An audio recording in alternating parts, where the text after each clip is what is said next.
ಇವತ್ತಿನ ದೂರು ಮತ್ತು ಸುದ್ದಿ ಏನಂದರೆ, ಮಾರಿಗೆಪ್ಪಂ ಪಂಚಾಯಿತಿ ಮಾಜಿ ಗ್ರಾಮ ಪಂಚಾಯಿತಿ ಮುಖಂಡರಾದಂಥ ಹಾಗೂ ಅಧ್ಯಕ್ಷರಾಗಿದ್ದ ಎ ಕೃಷ್ಣಪ್ಪ ಎಂಬವರು, ಅವರು ಸಮುದಾಯ ನಾಯ್ಡು ಸಮುದಾಯಕ್ಕೆ ಸೇರಿರೋರಂತೆ. ಆದರೆ ಅವರು ತಮ್ಮನ್ನು ಪರಿಶಿಷ್ಟ ಪಂಗಡಗಳು, ಅದೇ ST ಸಮುದಾಯಕ್ಕೆ ಸೇರಿರೋರು ಅಂತ ಎಲ್ಲ ಸೌಲಭ್ಯಗಳನ್ನು ಸುಳ್ಳು ದಾಖಲೆ ಜಾತಿ ಪ್ರಮಾಣ ಪತ್ರ ಪಡ್ಕೊಂಡು ಸುಳ್ಳು ದಾಖಲೆಗಳನ್ನು ಇಟ್ಕೊಂಡು ಎಲ್ಲ ಸರ್ಕಾರ ಸೌಲಭ್ಯಗಳನ್ನು ಅನುಭವಿಸಿಕೊಂಡು ಬಂದಿದ್ದಾರೆ ಅಂತ ಆರೋಪಗಳು ಬಂತು. ತದನಂತರ ಸುಮಾರು ಹೋರಾಟಗಳು ಮಾಡಿ ಸಮಾಜ ಸೇವಕರಾದ ವೆಂಕಟೇಶ್ ಗೌಡ್ರವ್ರ ಹೋರಾಟ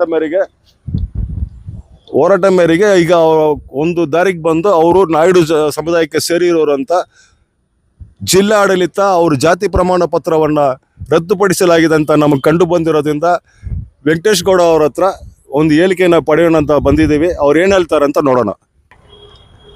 ಸರ್,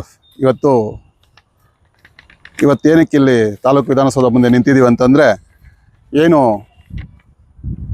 ಒಬ್ಬ ಮೇಲ್ವರ್ಗ ಜಾತಿಗೆ ಸೇರಿದಂಥ ವ್ಯಕ್ತಿ ನಾನು ST ಸಮುದಾಯಕ್ಕೆ ಸೇರಿದವನು ಅಂತೇಳಿ ಸುಳ್ಳು ಪ್ರಮಾಣ ಪತ್ರವನ್ನು ಪಡ್ಕೊಂಡು ಇಡೀ ST ಸಮುದಾಯದ ಎಲ್ಲ ಸೌಲಭ್ಯಗಳನ್ನು ಸುಮಾರು ಒಂದು 30ರಿಂದ 50 ವರ್ಷದವರೆಗೂ ಅನುಭವಿಸಿದ್ದಾರೆ.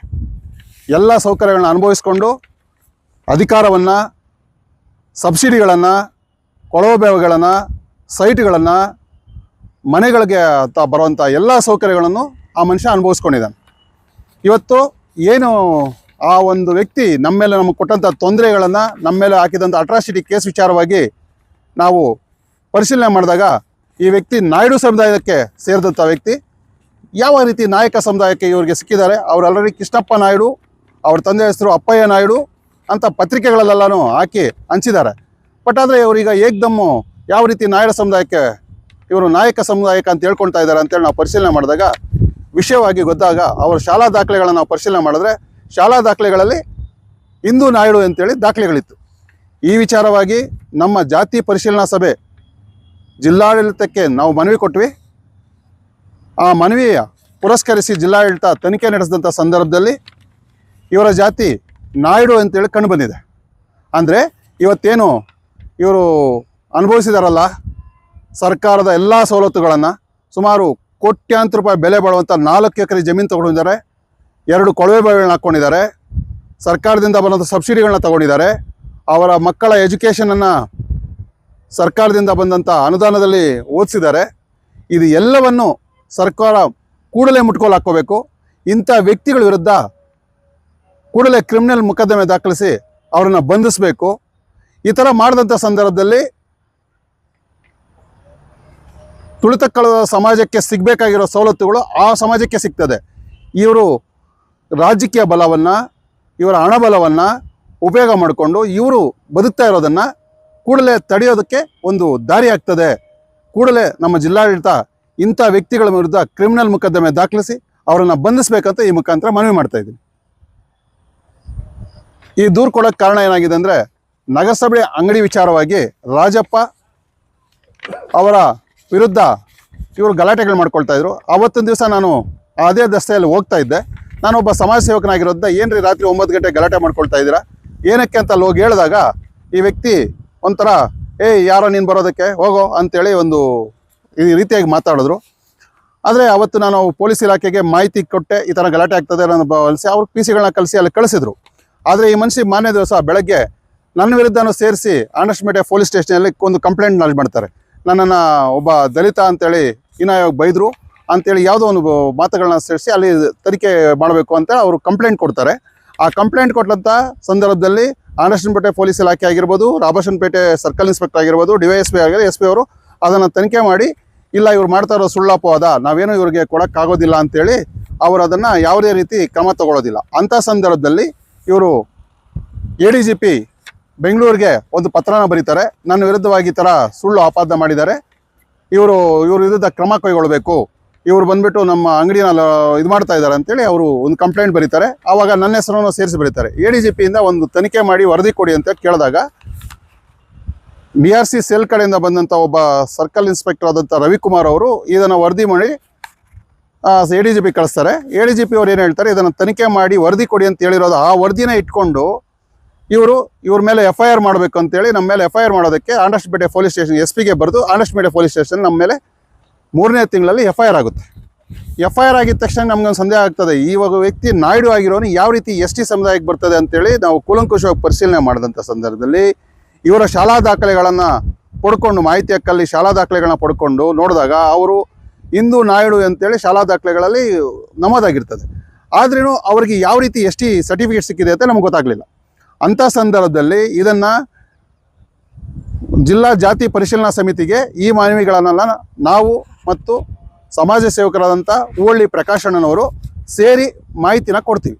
ಮಾಹಿತಿನ ಕೊಟ್ಟಾಗ ಅಲ್ಲಿ ಜಿಲ್ಲಾಧಿಕಾರಿಗಳು ಈ ಕೇಸನ್ನು ಒಂದು ಕೂಲಂಕುಷವಾಗಿ ತಗೊಂಡು ಅವರು ಪರಿಶೀಲನೆ ಮಾಡಿ ಅವರು ತಹಸೀಲ್ದಾರ್ಗೆ ಹೇಳ್ತಾರೆ, ನೋಡಿ ನೀವು ಶಾಲಾ ದಾಖಲೆಗಳಲ್ಲಿ ನಾಯ್ಡು ಅಂತಿದೆ, ಇವರು ನಾಯಕ ಪ್ರಮಾಣ ಪತ್ರವನ್ನು ಪಡ್ಕೊಂಡಿದ್ದಾರೆ, ಇವರು ಹೋಗಿ ಶಾಲೆಗಳಲ್ಲಿ ಹೋಗಿ ಅದನ್ನು ಪರಿಶೀಲನೆ ಮಾಡಿ ವರದಿ ಕೊಡಿ ಅಂತ ಕೇಳ್ತಾರೆ.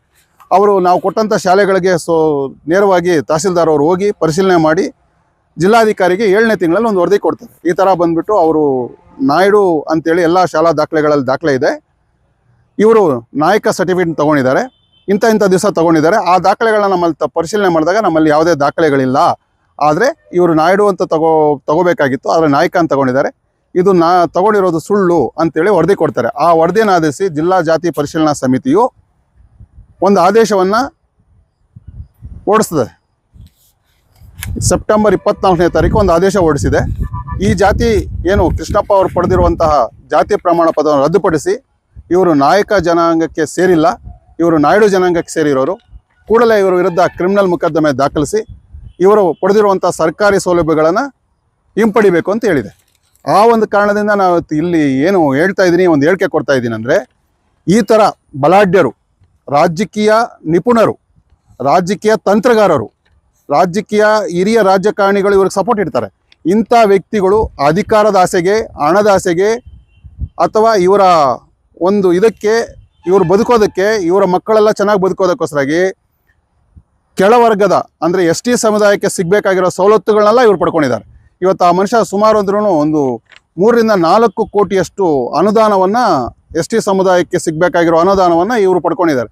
ಇಂಥ ವ್ಯಕ್ತಿಗಳ ವಿರುದ್ಧ ಕೂಡಲೇ ತಾಲೂಕು ಆಡಳಿತ ಅವ್ರ ಮೇಲೆ ಕೇಸ್ ಫೈಲ್ ಮಾಡಿ ಅವರ ಕೊಟ್ಟಿರುವಂಥ ಎಲ್ಲ ಸೌಲಭ್ಯಗಳನ್ನು ತಗೋಬೇಕು, ಹಿಂಪಡ್ಕೋಬೇಕು, ಅದನ್ನು ಸರ್ಕಾರಕ್ಕೆ ಮುಟ್ಗೋಲು ಹಾಕ್ಕೋಬೇಕು ಅಂತೇಳಿ ಈ ಮುಖಾಂತರ ನಾನಿಲ್ಲಿ ಹೇಳ್ತಾ ಇದ್ದೀನಿ. ಸರ್, ಆದೇಶ ಪೂರ್ತಿ ಓದ್ಬಿಡ್ತೀನಿ. ಜಿಲ್ಲಾಧಿಕಾರಿಗಳು, ಕೋಲಾರ ಜಿಲ್ಲೆ, ಕೋಲಾರ ಅವರ ನಡವಳಿಗಳು. ಪ್ರಸ್ತಾವನೆ: ಉಲ್ಲೇಖ 1 ಮತ್ತು 2ರಲ್ಲಿ ದೂರುದಾರರಾದ ಎಂ. ಪ್ರಕಾಶ್, ಹೂವಳ್ಳಿ ಪ್ರಕಾಶ್, ಬಿನ್ ಮುನಿಸಣ್ಣಪ್ಪ, ಹೂವಳ್ಳಿ ಗ್ರಾಮ, ಅರಳ್ಳಿ ಅಂಚೆ, ಕಸ್ಬಾ ಹೋಬಳಿ, ಕೋಲಾರ ತಾಲೂಕು, ಮತ್ತು ವೆಂಕಟೇಶ್ಗೌಡ ಎಸ್, ಬಿನ್ ಸೀನಪ್ಪ, ಮನೆ ನಂಬರ್ 1417, ಗೊಲ್ಲಹಳ್ಳಿ, ಆಂಡರ್ಸನ್ಪೇಟೆ, KGF ತಾಲೂಕು. ಇವರು A. Krishnappa bin Chinnur ಅದ್ದನ್ನ Appayya, Shrimati Muniyamma bin ಅಪ್ಪಯ್ಯ, ಮಾರಿಕುಪ್ಪ ಗ್ರಾಮ, ರಾಬರ್ಸನ್ಪೇಟೆ ಹೋಬಳಿ, KGF ತಾಲೂಕು. ಇವರುಗಳು ಮೂಲತಃ ನಾಯ್ಡು ಜನಾಂಗಕ್ಕೆ ಸೇರಿದ್ದು ಅಕ್ರಮವಾಗಿ ಸರ್ಕಾರಿ ಸೌಲಭ್ಯಗಳಿಗಾಗಿ ಪರಿಶಿಷ್ಟ ಪಂಗಡದ ನಾಯಕ ಜನಾಂಗಕ್ಕೆ ಸೇರಿದವರೆಂದು ಸುಳ್ಳು ಜಾತಿ ಪ್ರಮಾಣ ಪತ್ರವನ್ನು ತಹಸೀಲ್ದಾರ್ KGF ಅವರಿಂದ ಪಡೆದುಕೊಂಡು ಮಾರಿಕುಪ್ಪ ಗ್ರಾಮ ಪಂಚಾಯಿತಿಯಲ್ಲಿ ST ಕೋಟಾದಡಿಯಲ್ಲಿ ನಾಯಕ ಗ್ರಾಮ ಪಂಚಾಯತ್ ಅಧ್ಯಕ್ಷರು ಸಹ ಆಗಿರುತ್ತಾರೆ. ಇದಲ್ಲದೆ ಇತರೆ ನಿಗಮಗಳಿಂದ ಸರ್ಕಾರಿ ಸವಲತ್ತುಗಳನ್ನು ಪಡೆದಿರುತ್ತಾರೆ ಹಾಗೂ ನಮ್ಮವರ ವಿರುದ್ಧ ಅಟ್ರಾಸಿಟಿ ಕೇಸು ದಾಖಲಿಸಿ ತೊಂದರೆ ನೀಡಿರುತ್ತಾರೆ. ಈ ಹಿನ್ನೆಲೆಯಲ್ಲಿ ನಮಗೆ ನ್ಯಾಯ ದೊರಕಿಸಿಕೊಡುವಂತೆ ಸದರಿ ಎದುರುದಾರರು ಕಾನೂನು ದುರ್ಬಳಕೆ ಮಾಡಿಕೊಂಡಿರುವ ವಿರುದ್ಧ ಸೂಕ್ತ ಕಾನೂನು ಕ್ರಮ ಜರುಗಿಸಲು ಕೋರಿ ಹಾಗೂ ಅಕ್ರಮವಾಗಿ ಪಡೆದುಕೊಂಡಿರುವ ಜಾತಿ ಪ್ರಮಾಣ ಪತ್ರವನ್ನು ರದ್ದುಪಡಿಸಲು ಕೋರಿ ದೂರು ನೀಡಿರುತ್ತಾರೆ. ದಿನಾಂಕ 19/5/2025 ದೂರುದಾರರ ಹಾಜರಿದ್ದು ಎದುರುದಾರರು ಗೈರು ಹಾಜರಾಗಿರುತ್ತಾರೆ. ಮಾನ್ಯ ಅಧ್ಯಕ್ಷರು ಹಾಗೂ ಜಿಲ್ಲಾಧಿಕಾರಿಗಳು ಕೋಲಾರ ಜಿಲ್ಲೆಯವರು ಪ್ರಕರಣದ ದೂರುದಾರರು ಹಾಜರುಪಡಿಸಿರುವ ದಾಖಲೆಗಳನ್ನು ಪರಿಶೀಲಿಸಿ ವಿಚಾರಣೆಯನ್ನು ನಡೆಸಿ A. Krishnappa bin Chinnur ಅದ್ದನ್ನ Appayya, Shrimati Muniyamma bin ಅಪ್ಪಯ್ಯ ಅವರ ಶಾಲಾ ದಾಖಲೆಗಳಲ್ಲಿ ನಾಯ್ಡು ಜಾತಿಗೆ ಸೇರಿರುವುದು ಸ್ಪಷ್ಟವಾಗಿ ಕಂಡುಬಂದಿರುವ ಹಿನ್ನೆಲೆಯಲ್ಲಿ ಇವರುಗಳ ವಿರುದ್ಧ ಕ್ರಿಮಿನಲ್ ಕೇಸು ದಾಖಲಿಸುವಂತೆ ತಹಸೀಲ್ದಾರ್ KGF ಅವರ ಸೂಚಿಸಿ ತೀರ್ಮಾನ ಕೈಗೊಂಡಿರುತ್ತಾರೆ. ದಿನಾಂಕ 11/7/2020 ಮಾನ್ಯ ಅಧ್ಯಕ್ಷರು ಹಾಗೂ ಜಿಲ್ಲಾಧಿಕಾರಿಗಳು ಕೋಲಾರ ಜಿಲ್ಲೆ ಅವರ ಪ್ರಕರಣದ ವಿಚಾರಣೆಯಲ್ಲಿ ದೂರುದಾರರು ಹಾಜರಿದ್ದು ಎದುರುದಾರ A. Krishnappa bin Chinnur ಅದ್ದನ್ನಯ್ಯ Appayya, Shrimati Muniyamma bin ಅಪ್ಪಯ್ಯ ಇವರು ಗೈರು ಹಾಜರಾಗಿರುತ್ತಾರೆ. ಹಾಗೂ ತಹಸೀಲ್ದಾರ್ ಕೆಜೆಪ್ ಅವರು ನೀಡಿರುವ ತಮ್ಮ ವರದಿಯಲ್ಲಿ ಸರ್ಕಾರಿ ಹಿರಿಯ ಪ್ರಾಥಮಿಕ ಶಾಲೆ ಗೋಣಮಾಕನಹಳ್ಳಿ ಕೆಜೆಪ್ ಇಲ್ಲಿನ ಶಾಲಾ ದಾಖಲೆಗಳಲ್ಲಿ ನಾಯ್ಡು ಜನಾಂಗಕ್ಕೆ ಸೇರಿರುವುದು ಸ್ಪಷ್ಟವಾಗಿದ್ದು ಮತ್ತು ಸರ್ಕಾರಿ ಪದವಿ ಪೂರ್ವ ಕಾಲೇಜು ಕೆಜೆಪ್ನಲ್ಲಿ 1967-68ನೇ ಸಾಲಿನಲ್ಲಿ 8ರಿಂದ 9ನೇ ತರಗತಿವರೆಗೂ ವ್ಯಾಸಂಗ ಮಾಡಿದ್ದು ಈ ಸದರಿ ಶಾಲಾ ದಾಖಲಾತಿಗಳಲ್ಲಿಯೂ ಸಹ ನಾಯ್ಡು ಜಾತಿ ಎಂದು ನಮೂದಾಗಿರುವುದು ದಾಖಲೆಗಳಿಂದ ಕಂಡುಬಂದಿರುವುದರಿಂದ ಹಾಗೂ ದಿನಾಂಕ 8-10-2020ರಲ್ಲಿ ಆರ್ ಡಿ ಸಂಖ್ಯೆಯ ಜೀವಿತಾವಧಿ ಪರಿಶಿಷ್ಟ ಪಂಗಡಗಳ ನಾಯಕ ಪ್ರಮಾಣ ಪತ್ರವನ್ನು ಪಡೆದಿರುತ್ತಾರೆ. ಸದರಿ ಎ ಕೃಷ್ಣಪ್ಪ ಬಿನ್ ಚಿನ್ನೂರು ಅದ್ದನ್ನ ಇವರು ಪರಿಶಿಷ್ಟ ಪಂಗಡದ ನಾಯಕ ಜನಾಂಗಕ್ಕೆ ಸೇರಿರುವುದಿಲ್ಲ. ಆದ್ದರಿಂದ ಸದರಿಯವರು 2005 ಮತ್ತು 10ರಲ್ಲಿ ಪರಿಶಿಷ್ಟ ವರ್ಗ ಜಾತಿ ಪ್ರಮಾಣ ಪತ್ರ ಪಡೆದಿರುವುದು ಕಾನೂನು ಬಾಹಿರವಾಗಿರುತ್ತದೆ. ಸದರಿಯವರು ನಾಯ್ಡು 3A ಜಾತಿಗೆ ಸೇರಿರುವುದು ದಾಖಲೆಗಳಿಂದ ದೃಢಪಟ್ಟಿರುತ್ತದೆ ಎಂದು ವರದಿ ನೀಡಿರುತ್ತಾರೆ. ಈ ಹಿನ್ನೆಲೆಯಲ್ಲಿ ದಿನಾಂಕ 19/5/2025ರ ನಡವಳಿಗಳಲ್ಲಿ ಸುಳ್ಳು ಜಾತಿ ಬಗ್ಗೆ ತೀರ್ಮಾನವಾಗಿರುವಂತೆ ಎ ಕೃಷ್ಣಪ್ಪ ಬಿನ್ ಚಿನ್ನೂರು ಅದ್ದನ್ನ ಇವರು ಪರಿಶಿಷ್ಟ ಪಂಗಡ ನಾಯಕ ಜನಾಂಗಕ್ಕೆ ಸೇರಿರುವುದಿಲ್ಲವೆಂದು ತೀರ್ಮಾನಿಸಿ ಈ ಕೆಳಕಂಡ ಆದೇಶ 24/9/2025ರ ಆದೇಶ ಪ್ರಸ್ತಾವನೆ ವಿವರಿಸಿದ ಹಿನ್ನೆಲೆಯಲ್ಲಿ ಎ ಕೃಷ್ಣಪ್ಪ ಬಿನ್ ಚಿನ್ನೂರು ಅದ್ದನ್ನ ಮಾರಿಕುಪ್ಪ ಗ್ರಾಮ ರಾಬರ್ಷನ್ಪೇಟೆ ಹೋಬಳಿ ಕೆಜೆಪ್ ತಾಲೂಕು ಇವರು ನಾಯ್ಡು ಜನಾಂಗಕ್ಕೆ ಸೇರಿದ್ದು ಪರಿಶಿಷ್ಟ ಪಂಗಡ ನಾಯಕ ಜಾತಿಗೆ ಸೇರಿರುವುದಿಲ್ಲವೆಂದು ದೃಢಪಟ್ಟಿರುವುದರಿಂದ ಸದರಿಯವರು ಪಡೆದುಕೊಂಡಿರುವ ಪರಿಶಿಷ್ಟ ಪಂಗಡ ನಾಯಕ ಜಾತಿ ಪ್ರಮಾಣ ಪತ್ರವನ್ನು ರದ್ದುಪಡಿಸಲು ಆದೇಶಿಸಿದೆ ಎಂದು ಜಿಲ್ಲಾಧಿಕಾರಿಗಳು ಹಾಗೂ ಅಧ್ಯಕ್ಷರು ಜಿಲ್ಲಾ ಜಾತಿ ಪರಿಶೀಲನಾ ಸಮಿತಿ ಕೋಲಾರ ಜಿಲ್ಲೆ ಕೋಲಾರ ಇವರು ಆದೇಶ ಮಾಡಿರ್ತಾರೆ. ಈಗ ಅವರು ನಾಯಕ ಜನಾಂಗ ಸೇರಿರೋಲ್ಲ, ನಾಯ್ಡು ಜನಾಂಗ ಸೇರಿದ್ದಾರೆ. ಹೌದು ಸರ್. ಈಗ ನಿಮ್ಮ ಹೋರಾಟ ಮುಖಾಂತರವಾಗಿ ಒಂದು ಆದೇಶ ಆಗಿದೆ. ಇದ್ರ ಮೇಲೆ ನಿಮ್ಮ ಹೋರಾಟ ಯಾವ ತರ ಇರುತ್ತೆ ಸರ್? ಇನ್ನು ಮುಂದೇನೂ ನಾವು ಹೋರಾಟ ಮಾಡ್ತೀವಿ. ಇದನ್ನು ನಾವು ಏನಾದರೂ ಸರ್ಕಾರಿ ಅಧಿಕಾರಿಗಳು ನಾವು ಅವ್ರಿಗೆ ಕಾಲಾವಕಾಶ 30 ದಿನಗಳ ಕಾಲಾವಕಾಶ ಕೊಡ್ತೀವಿ. 30 ದಿನಗಳ ಒಳಗಾಗಿ ಇವರ ವಿರುದ್ಧ ಕ್ರಿಮಿನಲ್ ಮೊಕದ್ದಮೆ ದಾಖಲಿಸಿ ಇವರು ಪಡೆದಿರುವಂಥ ದರ್ಖಾಸ್ತಲ್ಲಿ 4 ಎಕರೆ ತೊಗೊಂಡಿದ್ದಾರೆ. ನಮ್ಮ ಹತ್ರ ದಾಖಲೆಗಳಿದೆ. 2 ಬೋರ್ವೆಲ್ ಅವ್ರ ಅಮ್ಮ ಹೆಸರಲ್ಲಿ ಒಂದು ಬೋರ್ವೆಲ್ ಹಾಕಿದ್ದಾರೆ, ಇವ್ರ ಹೆಸರಲ್ಲಿ ಒಂದು ಬೋರ್ವೆಲ್ ಹಾಕಿ ಅದು ದಾಖಲೆಗಳನ್ನ ತೊಗೊಂಡಿದ್ದೀವಿ. 2012ರಲ್ಲಿ ಒಂದು ಬೋರ್ವೆಲ್ ಹಾಕ್ಕೊಂಡಿದ್ದಾರೆ, 2018ರಲ್ಲಿ ಒಂದು ಬೋರ್ವೆಲ್ ಹಾಕ್ಕೊಂಡಿದ್ದಾರೆ. ಅದನ್ನು ವಶಪಡಿಸ್ಕೋಬೇಕು. ಅವರು ಆಮೇಲೆ ಗ್ರಾಮ ಪಂಚಾಯತಿ ಏನು ಮಾರಿಕೋಬು ಗ್ರಾಮ ಪಂಚಾಯತಿನ ಕೆಲವೊಂದು ST ಸಮುದಾಯಕ್ಕೆ ಸೇರಬೇಕಾಗಿರೋ ಸೌಲಭ್ಯಗಳನ್ನ ಪಡ್ಕೊಂಡಿದ್ದಾರೆ.